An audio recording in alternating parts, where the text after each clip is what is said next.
El CAU se encontraba de nuevo en Valencia en su partido contra el Puerto de Santa María. Además, la derrota el sábado de Les Abelles contra el líder Alcobendas daba la oportunidad de acercarse al segundo puesto de la clasificación.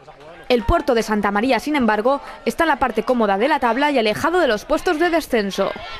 El partido comenzaba con la posesión repartida entre los dos equipos y el primero que conseguía anotar era el equipo visitante. El CAU Rugby Valencia no se venía abajo y a través de su medio melé llegaba a la zona de marca por medio de Alex Sorribes, que Carles transformaba. El CAU Rugby Valencia no conseguía desarrollar su juego y a pesar de tener la posesión, el CRAP presionaba bien y conseguía recuperar la pelota. En el minuto 18, Casanova conseguía 3 puntos más para el marcador, que pronto eran respondidos por un ensayo visitante. Primeros 20 minutos de juego y empate en el marcador.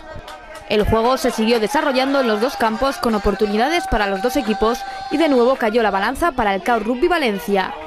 Tras el descanso, el CAU Rugby Valencia iba a por todas y quería llevarse el partido, además de intentar sumar el bonus ofensivo.